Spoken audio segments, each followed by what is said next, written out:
to learn more about a particular topic together. So it's really great to see so many people here today. Today's session is all about an introduction to the Healthy Leeds Plan. It's about getting curious about data, and it's about learning about some of the data tools that have been developed for use across the partnership. So really pleased to be able to welcome Joanna and Graham from the Integrated Care Board, who are going to lead us through the session today. We're keen that the session is informal and as interactive as possible. So I know there'll be a pause for questions at the end of Joanna's update. And I know Graham is super happy for interaction and questions as we go, as we move through the data. So usual housekeeping, please, about keeping on mute if you're not speaking. Please feel free to use the chat, pop your hand up or give us a wave if you'd like to contribute, and we'll come and find you.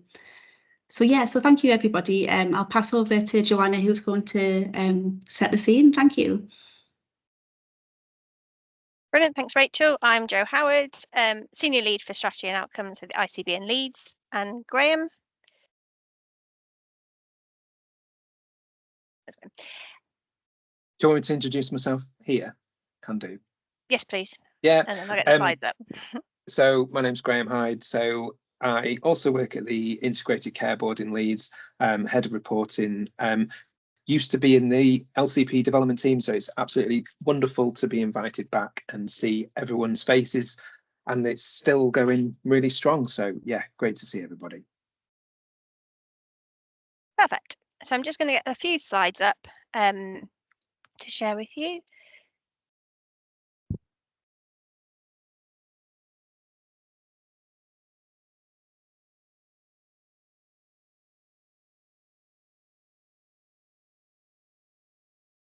Right, they should be up now.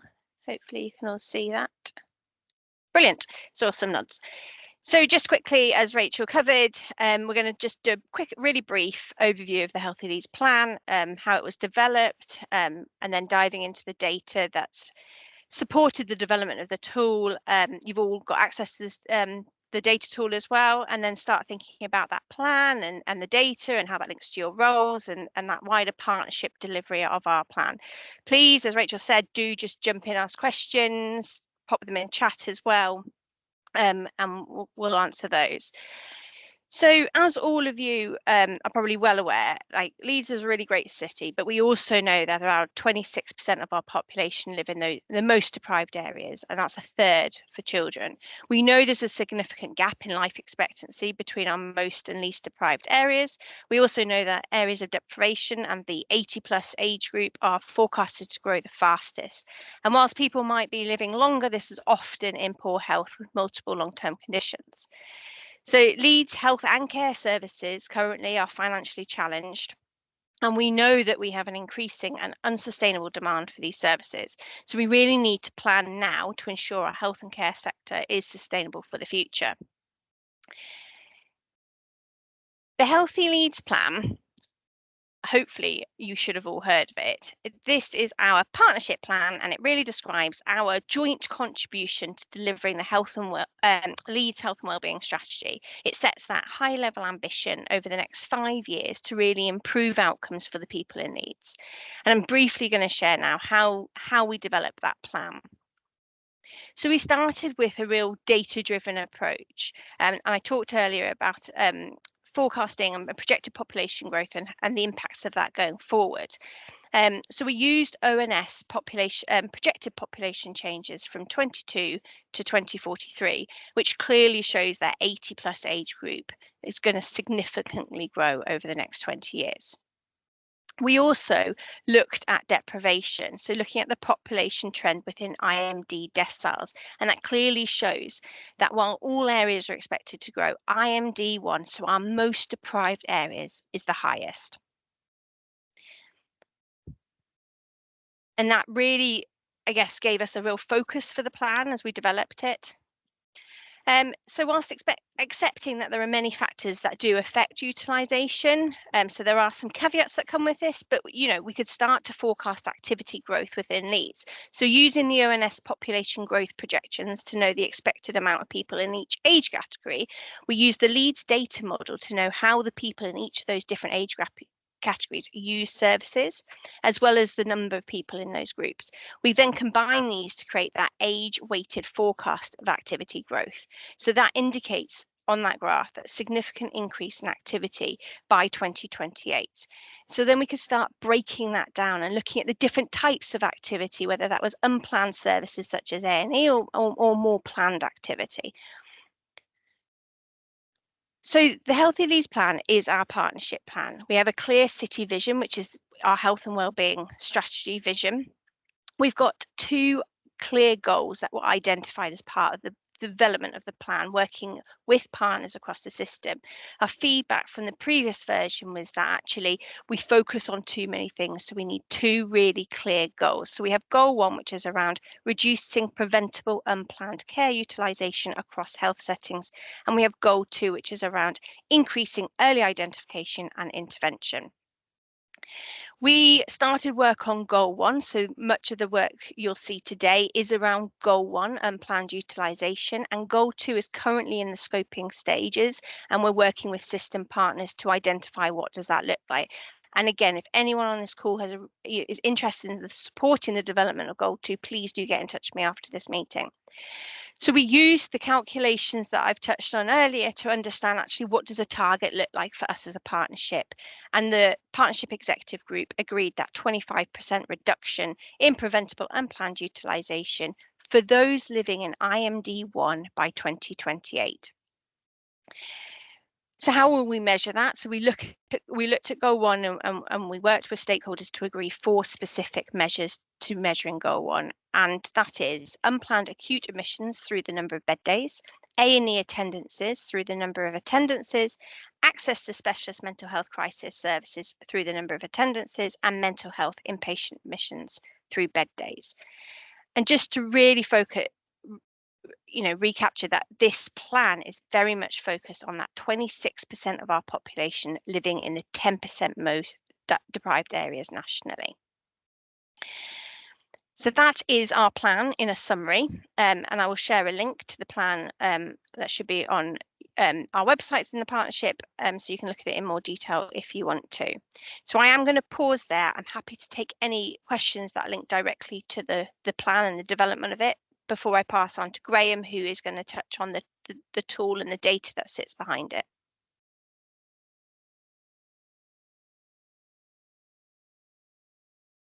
Okay. Over to you, Graham. I can't see any hands up, Joanna, but people can feel free to pop any reflections in the chat as we go. Thanks. Fab. Could you just take your sharing of the slides down and I'll reshare, because I've written some notes on the bottom of some of the slides. Thank you. So if I just share this, if it works.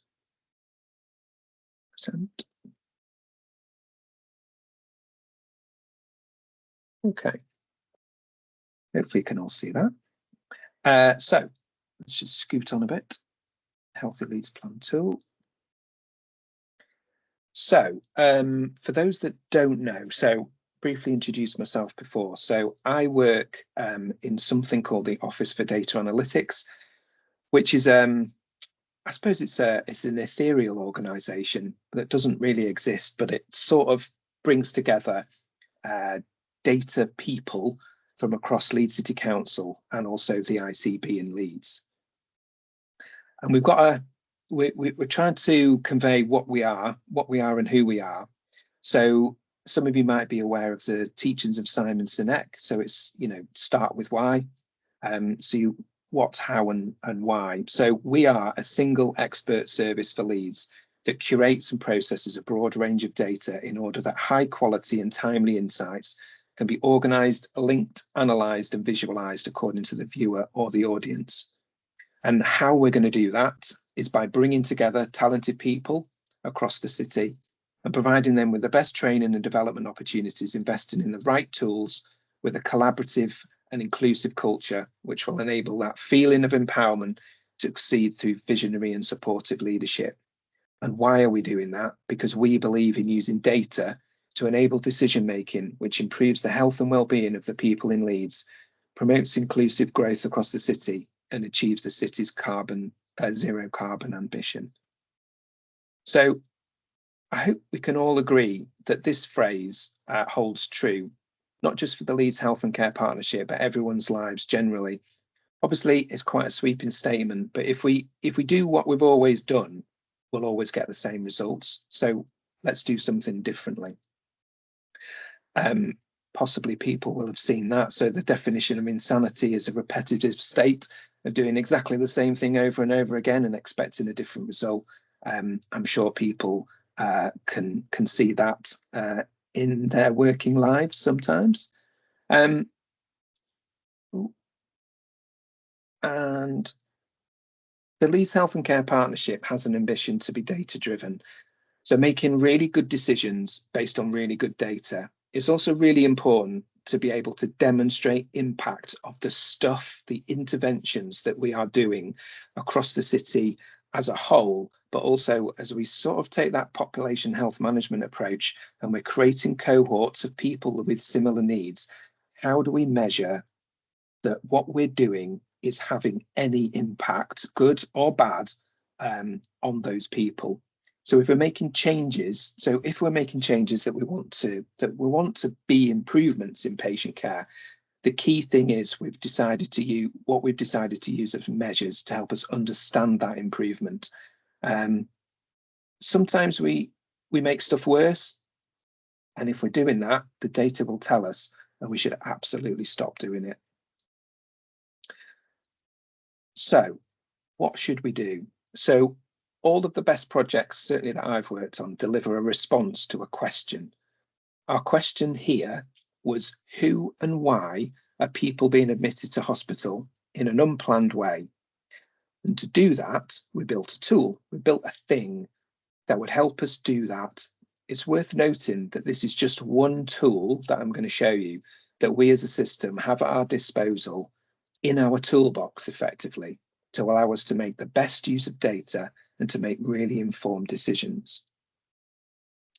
Joanna popped a slide up earlier. So to be able to quantify and articulate the size of the problem, to track progress and demonstrate impact, we needed to know what we were measuring. How will we know that we're making stuff better? It's really, really important. And we came up with these 4 measures. So unplanned acute admissions, and we're measuring those in what we call bed days. We're measuring A&E attendances, so that same day response.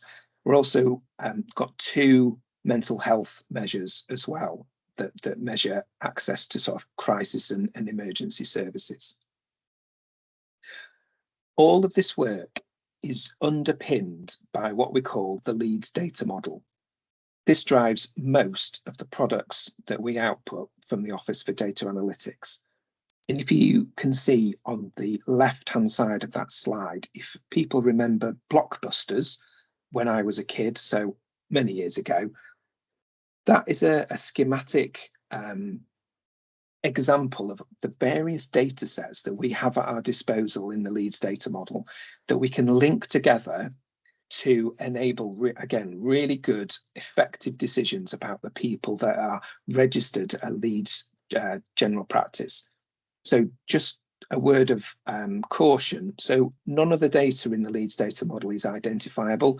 We don't know that it's Mary Smith that lives at 32 Acacia Avenue, but we do know that our data is at row level. We do know that if we're interrogating it, it could be a female. We know vaguely where they live. We also know which GP practice they are registered in. So we can begin to track their progress across the city, the touch points in non-elective bed days, elective care, GP appointments, adult social care activity, 111, 999 activity. So a whole host of information that comes to us from our providers. It's all what we call pseudonymised and linked together, but enables us to make these really, really rich products. So we've got that ambition to be data-driven. So this is what we did. So we effectively take everybody registered with a GP in Leeds, and we're also identifying those people that live in the most deprived 10% of the city. So what we call IMD1. And on that map, you can see highlighted in orange where those pockets of deprivation are. We then, on point number 2, we then take our data from the Leeds Data Model, and we're building a tool. We're bringing that data together in an interactive product that everybody on this call can have access to if you want, and basically to tease out that analysis and start to work out where and who the people are that we need to be targeting. And then we can bring that analysis together to create those areas of high utilization that then take us into, okay, so what might be our priority areas? And these are the priority areas. So there was already work going on in the city, lots and lots of really good stuff already happening in the city. So it made no sense to duplicate and replicate that. So other stuff that you might have heard of in the city is around Home First, that redesign of intermediate care. So that's already in train, and basically that's already happening. There's also a huge area of community mental health transformation. Again, that's already in train. We're not duplicating any of that. There's also another piece of work around people living with multimorbidity. Not touching that. That's already a project. So on that right-hand side, there's some priorities there. So children and young people and respiratory disease are high users of unplanned care in the city. People in the frailty population who are having injuries and fractures, they're also high utilisers of unplanned care. And also people at end of life with respiratory disease, we've identified they have lots of unplanned admissions into hospital. So taking the population health management approach, we're able to take the whole of Leeds, and the whole point of population health management is you add in filters and you bring it down to people, you creating cohorts of similar need that we can able to identify those people at a point and do stuff to those people, to design interventions to improve their health and care, and in this case take those people and reduce their unplanned care in the city. And then really the next part is we've identified our populations. How do we engage and work with people and staff across the city, across the partnership, to really identify the root cause of those reasons that people are pitching up in an unplanned way? And really that implement, test and refine those interventions or those solutions with health and care professionals and people, patients, third sector, all of those good people, to design those interventions that will help us achieve our goal. So that's the end of that little bit of the slides. So I'm just going to pop into the chat, and don't get carried away doing it now. Everybody can have access to the tool that I'm about to show you. So I'll just paste that link. So after this meeting, if you'd like to have access to this or any of our other tools within the Office for Data Analytics, click that link. It'll send us an approval. We'll approve you, and then you'll have access to what I'm about to show you. So if I can stop sharing that screen and share another screen, seamless. So this is our starting page. It doesn't look particularly beautiful and sexy, but once you've clicked that link, you've got access. This is what we call the Leeds Insight Hub. That aims to have a sexy name. Whether or not we've achieved that or not is up for debate. But this is where we are, as an Office of Data Analytics, we are producing lots and lots of products, and we want as many people to have access to those products. So this is I suppose this is the cupboard, this is the library that we're putting our products in, and you can basically take one of these products off the shelf and play and have a look, get curious about the data in your own time. Absolutely ask us questions. There's a link to to an email address that you can ask us questions about the report. So you don't have, it's not just a faceless thing, a series of reports. So we're here to help and guide you through this. So if and when you gain access to the Leeds Insight Hub, there is a product here called Healthy Leeds. So you click on that, it'll probably open up a new tab in your browser of choice. And this is where we start getting excited and interested in our data. So some of this might look familiar. People might have seen this demo before, but we'll launch into something. Feel free to ask questions as we go along. I'll try and take it simply. Just to be aware, there is a lot in here. You can lose hours of your life looking at this. One thing to note, you cannot break it. You cannot delete any records or anything like that. So don't worry about it. The best button on this whole product is this one up here, which is a reset button. So sometimes you can add filters in, as I'll show you. You can add filters in, and you can think these numbers now mean absolutely nothing to me, because you've sort of added filters and you've got down to small numbers. But that reset button there is your friend. Click that. It'll say, do you want to reset all the filters? Hit yes, and you're back to that sort of vanilla flavor.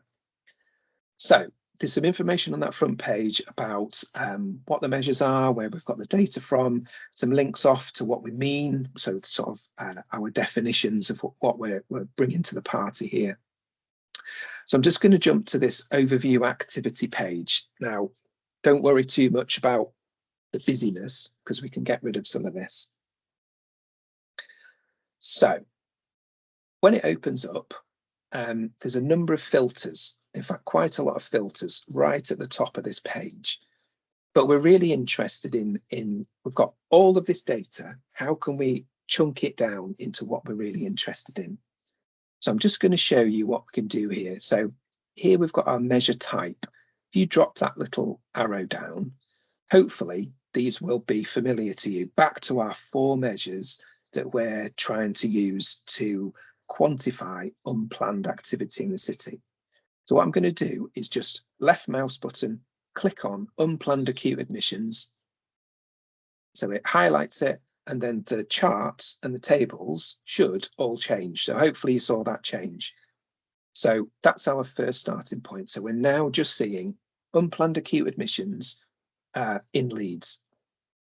The next thing we can do up here, I don't know why these filters are all over the place. Maybe they need to be in a better order, but anyway, we are where we are. So here, financial year, if we drop that down, we've got different financial years.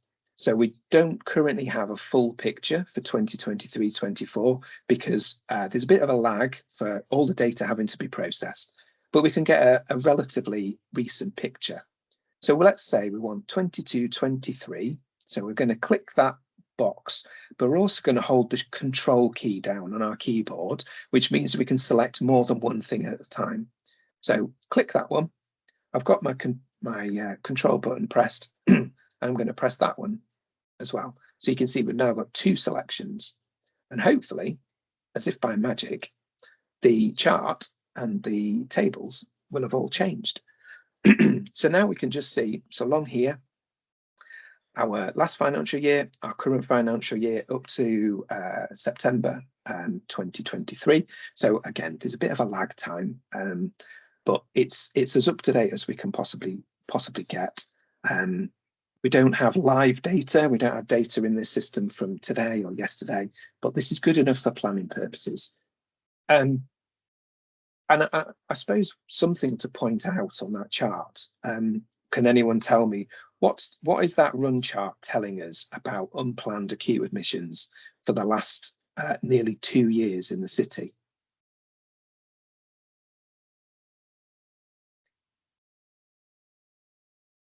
Anyone?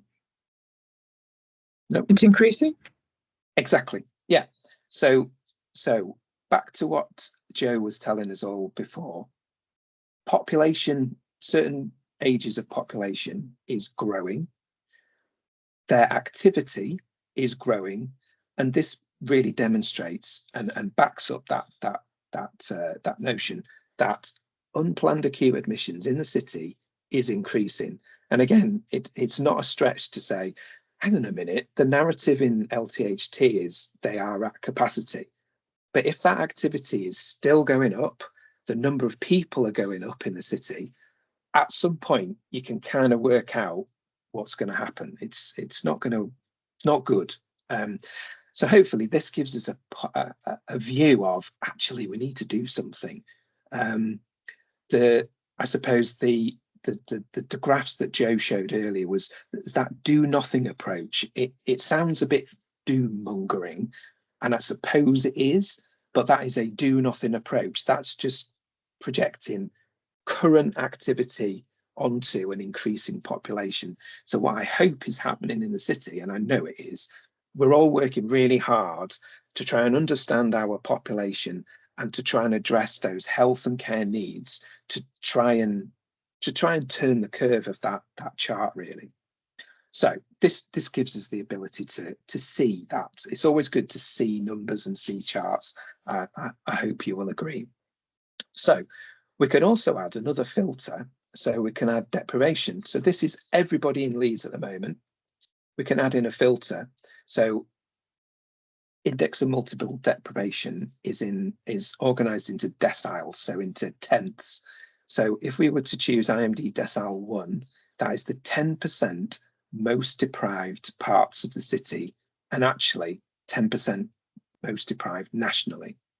If we were to choose IMD decile 10, that is the least deprived in the city and nationally. So if we click 1, and again, hopefully you'll see that everything changes. So generally, there's still an upward, generally an upward trend in that unplanned admissions. And we can actually then begin to say, okay, so actually, how many people are there in there that's impacting this chart? Sorry, my phone just phoned. No one ever phones me. So if we look at the last financial year, the number of unplanned acute admissions, again, we're measuring these in bed days, was basically 106,000 bed days. That's a lot of bed days. And the number of people that contributed to those bed days was 9,500. So again, just to put that into context, quite a lot of people stay more than one day. So that's why one number is massively bigger than the other. You know, we know all about long lengths of stay and all that sort of thing. And basically that was 13,000 admissions from 9,000 people, created 106,000 bed days. So again, with all of this stuff, is that good care?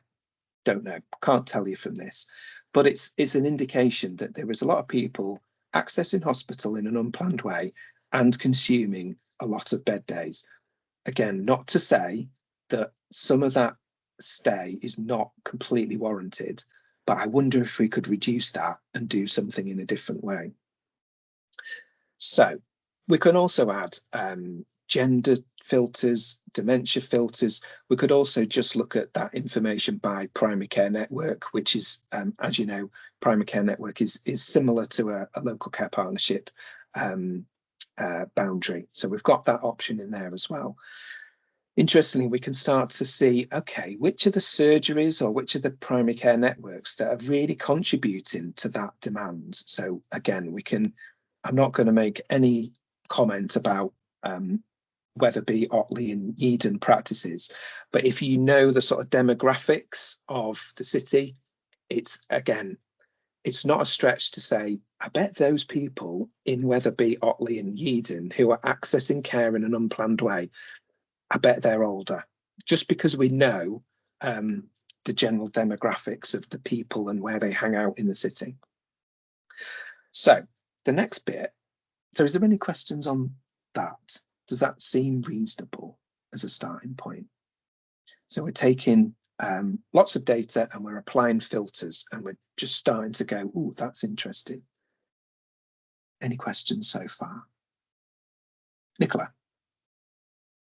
Hello, we've just got a question, which is when you changed deprivation to decile 1, why did it change to the GPNs to Wetherby, Otley and Eden when they're in like decile 9 or something?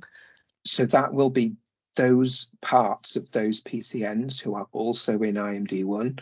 So IMD1 is not just the the inner city parts of the city. There are pockets of deprivation all across the city. So that is parts of Wetherby. There are pockets of deprivation. So on this particular chart, that's what that is showing. So was those, okay? So with those, sorry, Graham. So are those PCNs that have come up there, are those the ones that are contributing the most? Or would there be other sort of surgeries that are contributing also in those areas that we tend to work in, those inner city ones? So what we're showing here, what we're showing here is the people who live in IMD1 where their surgery is. So there's some high rates here because there's not many people. So that's probably not a good view to be looking at this. But let's say we look at let's look at Chapeltown. So again, those rates are much smaller because there's more people. So we're thinking about rates per 100,000 activity. So we're trying to, I suppose, normalise for size and population, because some GP practices have got more people registered, some PCNs are bigger than others, but we're trying to sort of normalise and standardise it to say, there is something here worth looking at. So that's really just focusing in on Chapeltown. So what we've got there is last financial year, we've got 285 people who are contributing 2,800 bed days from 387 admissions. So just trying to quantify it really, but this is just IMD1. Thank you. Rachel. Hi, Graham. Hi. I just wanted to flag Catherine's question in the chat. Oh. Catherine, I think your question was quite similar to Nikki and to Nicola's. Yeah. So again, just so you can add filters and all sorts of stuff, and you can go down a bit of a rabbit hole. So you do need to bear that in mind. What are you filtering on, and then what are you showing? Catherine? Hi, yeah, just following up on that. I think obviously you clocked what I said straight away, because I am we do a lot of falls prevention work, basically, so trying to reduce those unplanned admissions. Now, I'm obviously asked a lot to look at the key areas of IMD 1 and 2, which is more inner city. However, as you noted before, higher numbers in Wetherby, Otley, Eden, and as you mentioned, there's pockets there. So I just think when we're looking at this, it is quite complicated, because you've got certain health conditions, frailty falls, not just in those areas. IMD 1 and 2 aren't just in the inner city, which I think sometimes is not always realised. So it's really interesting that flags up that there is quite a lot going on in those pockets. Absolutely. Just an interesting. I'll make a note. So I don't know if you've got access to an interactive map of index of multiple deprivation. I'll find it in my favourites, and I'll pop it into the chat in a bit, because again, it's always nice to be able to visualize what areas you're looking at, because it's not immediately obvious. There are pockets of deprivation all over. David? Yeah, so one of the things about Marmot is that it shows that people who live in the outer areas tend to live 10 years longer than the people in the inner areas. So it is quite a confusing map in a way. And obviously some of the practices, the GP practices, cover all sorts of different areas. So like in my area of Seacroft, many people go to the Grange, which comes under Ashfield, which is in Crossgates, or Colton, which is probably in Colton, So they're actually within the ward where the most deprivation is. So it's all a bit confusing at times. So I don't know if it tracks the people who actually live within a particular ward and correlates to their GP surgery. What's the answer there? So being a geographer, and being a very sad geographer, the difference between, so we're trying to demonstrate primary care networks and wards. So we've not added ward information into this system, but I could bore you to death on geography if you really want me to. But what we're looking at here is something called lower level super output areas. So those small areas or neighbourhoods of geography. We know the people in our data set, which LSOA they live in, and then we've basically said, based on GP registered populations, we've taken a bit of a punt to say, well, this LSOA, most of the people who live there are registered with this particular practice. Let's allocate that LSOA to that practice and that PCN. So it's a little bit interpreted, but we seem to be getting away with it so far. It's sort of the best that we can come up with, because I particularly enjoy creating boundaries for things, because we like to compartmentalize things and see them on a map. So this is an attempt to do that. And we love to see rates across the city, and it gives us that hotspot analysis that we do like to have a look at. Any more questions before? Yeah, Rachel. Thanks, Graham. Just in the chat asking, because it's based on practice populations, could it be people also based on patients who live outside the area in more deprived areas? And I also wondered if branch practices might come into that as well. So, so this thing about people who live outside the area, we wouldn't be interested in. That's a really good question, and actually I don't know the answer. I will have a think about that one. And what was the other question? Branch practices. So no, so anyone who registered at a branch practice, sort of it funnels up to the main practice. So all of those people are all taken care of. So there's about 900,000 people, give or take, that are registered with a GP practice in Leeds, which is always different to the Office for National Statistics numbers. But those are the numbers that we work with.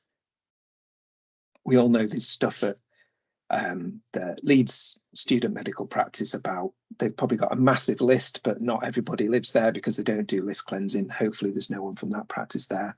I'm not slagging you off, honest, it's just a fact. Thanks, Graham. And then just another kind of clarifying question from Catherine as well. I don't know if Catherine, you want to jump on again? I think mine wasn't, well, you probably could probably look at for the answer. I was just saying I wasn't really sure, because following councillors' question around people in the less deprived areas living for longer, is that those people living in the pockets of higher wealth that live longer on average than, because that's really kind of comparing the data and the stats at a specific level within areas. I suppose this is kind of on average you would have people living longer in those more affluent areas, even if you've got people that don't live as long. It's really going into the data, isn't it, to find out that kind of information. Yeah. I mean, I haven't got it to hand. There's a really cool slide that somebody did years ago about the bus journey from the centre of town out to sort of Wetherby, and it's an interesting slide, but it makes you think, flipping heck, what we're doing. So yeah, the data just tells a really stark picture. Not always good. Let me just read this. Yeah. If you want a session on geography, I am your man. I can do that for hours, but I won't here. Should we move on? Oh, Graham, Right. could I just flag as an interesting point just around GP practices and I guess differences or standardisation in terms of how they code things and how that could throw up differences too? So, good question. So we tried very hard in Leeds. So I have the pleasure of looking after the primary care data quality team. So those are the guys that effectively, if you work in a surgery or if you go to a surgery and you're having an appointment, the health professional is frantically typing stuff into your records. Those guys in my team, they design those templates, they design searches to pull data out to create cohorts. So they try really hard to make sure that data going into these systems is of really high quality to enable us to then make really good decisions based on that data. So yes, there's always work to do to improve data quality. That's the standardization of codes is really, really important. So I suppose it's work in progress, because as we know, rubbish in, rubbish out. So we do try really hard to make sure our data quality is spot on, but there will always be variation. We just try to reduce it. Okay. Any other questions? I just want to show you one more page on this report, if I might. So if we remember back to our original question, who and why are people turning up in an unplanned way into hospital? So if I just reset some of these filters. So we're still looking at unplanned acute admissions, and hopefully, and let's just do the most recent financial years, just to get rid of some of the data. Just looking at this year and last year in terms of activity. So we want to know, why are these folk pitching up? So this chart here, hopefully, will tell you why people are turning up in an unplanned way. So you can hover over anything on the screen, you can hover over and it will pull up what we call a tooltip. So this is really a Pareto chart of big bars to little bars. So if we're always thinking, where on earth do we start? We've got all of this data, where do we start? We would start to look at the left-hand end of this bar chart. It's not to say that people down the right-hand end are not as important, but if we were to make a small change to a big population, that would have a big impact. If we were to make a small change to a small population, it would have a small impact. But if your mum, sister, gran is in this area, it's important to you. But if we're looking at how do we maximize the Leeds pound and the Leeds effort, we would start at that left-hand end. So some of these names are massively unhelpful, but basically we would start to look at diseases of the circulatory system. And we could then look on this chart over here and say, okay, let's click on diseases of the circulatory system. And let's have a look at how does that break down in terms of the numbers. So we've got our numbers here. We've got a chart here that shows how does that break down in terms of deprivation. We've got a chart here that breaks it down in terms of age. So again, it's older people. You know, what can we do to improve older people's care? And predominantly, it's people of a white background. Again, not to say that the people in the other ethnicities and backgrounds are not important, but we would, if we were designing an intervention with a limited amount of money and resources, we would start here. And that's, I think, just conscious of time, I think that's all I was going to say. So I've put in the chat before, so if you scroll up the chat, I've put the link, click the link if you want to. You don't have to access this tool, but it might be of interest. We'll give you access, have a play, and if you've got any questions, come back to me. But this is all about self-serving the people in the partnership with really good data. So I'll end there. Are there any questions?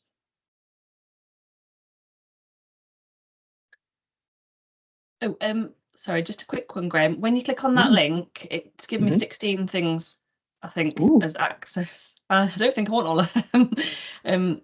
Is that right, or am I looking at the wrong thing? Do you know? Access packages. Is that the right thing? Does sound right? That's right. So you want to find one that says ODA PBI published apps viewer, if one's in there. I might need to have a look at that. Oh, it's the second one down. If you could send me a screenshot of what you can see, that might be really useful. Yeah, I will do. Thank you. Sarah? Yeah, you know, that it's great data, and it's always fascinating. As I say, you could just while away your hours, couldn't you? I suppose it might not be a question for you, but I'm in preventative health. You know, I work with 0 to 5-year-old or 0 to 19-year-olds. So I suppose what I'm, you know, is the thinking that you're going to start with stopping people going into hospital, or are we thinking about that early intervention of actually not getting to the point of, you know, of disease management? We're actually hopefully avoiding disease. You know, I suppose it's where's the thinking going to stop that next stage? So I think probably Joe's probably got something to say on this, but I think it's both. So the two goals, one is what's the stuff. So the response to goal one is this tool. What's going on now that we could possibly have a look at to try and reduce some of that unplanned activity. Some of the unplanned activity is warranted.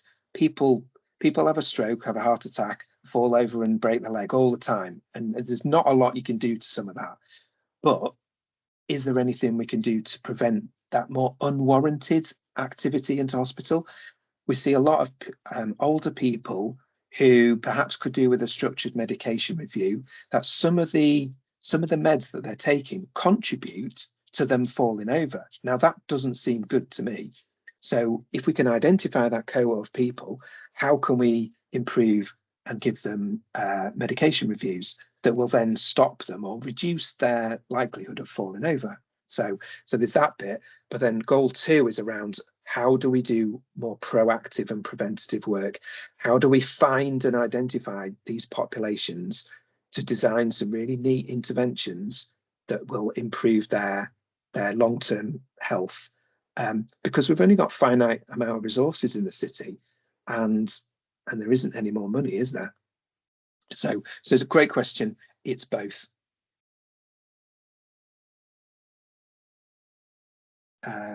David? Yeah, so it's mind-boggling, really, bewildering, and how to get any preventative work with no money is really hard. So I got two or three things that have concerned me recently, just partly through casework, but just through general knowledge in a way. So one is about vaping and smoking. And Helen Goddard in the council is doing some brilliant work on that whole issue, and the government's very slowly, in spite of the tobacco industry, sort of maybe bringing in some regulation maybe in about 2 years' time. So it's all a bit too slow as far as I'm concerned. But the other issues are the enhanced scheme for older people, and that's been well funded by the by the Community Health, I think. And I hopefully that's ultimately going to be more preventative in the long run, and hopefully will continue. And I think there are, the other thing that could be useful to find out is that there are a number of people who are repeat users of services, and how do you identify them, and how do you prevent their overwhelming use of the service, because they are taking up so much time and resource and so on, whether it's through forward leads or wherever. Some of the preventative work perhaps can be quite important. And the other thing I should just mention is the justice system is totally broken, that letting people out of prison 70 days early, I mean, people aren't fit for it. They're not fit for living in inhumane conditions, probably, because there's no housing for them being set up by probation and so on. So there's a whole area there that I think gets missed out, because they are vulnerable people who've been through a prison system that's broken in itself. And I could go on forever. I'll stop. No, I completely agree with what you've said. What I can share with you, and if I share with like Rachel or whoever, there's an evaluation that the part of the Office for Data Analytics has done around the Enhance service. It's really good. It's a really good read. So I'll share that with the guys, and they can share it round if they haven't done already. The bit about proactive stuff. So we have a scheme in Leeds that primary care can sign up to. It's been renamed and sort of redeveloped this year. It's called GPOP, General Practice Outcomes Programme. But that is really, there's a nod to something called the Universal Healthcare Inquiry Report that Becky Malby, who's a professor at South Bank Uni, she lives in Ilkley, she's done some work on that. And again, I'll share the website of that report. It's really interesting, and it's exactly what we're trying to do with primary care, is to identify people who are accessing GP services, let's say more than 35 times a year. How can we do something differently with that cohort of people? There's also a piece of work about identifying those people who are registered at a practice that never appear. Is that unmet need? How can we do stuff differently in a proactive way? So really great question. There's tons of work going on, and it's all incredibly exciting. But yeah, just to respond to your questions. I don't know about the justice system though. Oh, thanks, Graham. I don't know whether there's one final one just from the chat, just around how does this data set sort of link up or differentiate from like what's in the Leeds Observatory information? I suppose it's all complementary. I think if we could have one tool that brought every single piece of data together and came up with an answer about who to target, that would be superb. That possibly is AI.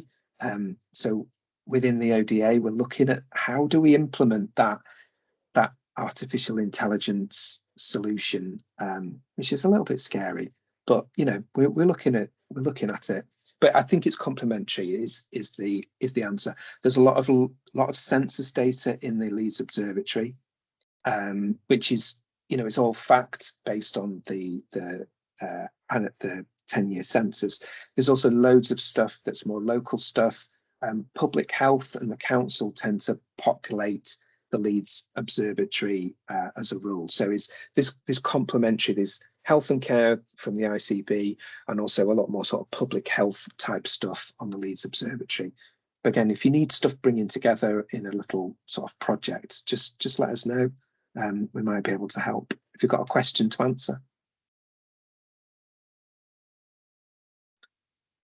That's fantastic. If there's not any final questions, I just want to thank Graham and Joanna so much for the time. It's always like a super fascinating presentation. I know we could talk all afternoon in terms of getting into the complexity. So yeah, really appreciate your time, and thanks to the group for everything they brought to the session as well. Some really sort of intelligent, articulate questions. And I guess it shows how much people are interested in this data. So it's going to be really interesting to see how local care partnerships can use these tools in practice. So we'll send the slides around. Some of the information started to be populated in the chat around how to access the tools. But yeah, let's get going. So yeah, thank you so much, everyone. We'll be promoting our next Lunch and Learn via our various comms channels. So if you want to sign up in the same way, I think the next one's in June around illegal money lending. But yeah, thanks for joining today. Have a good rest of the day.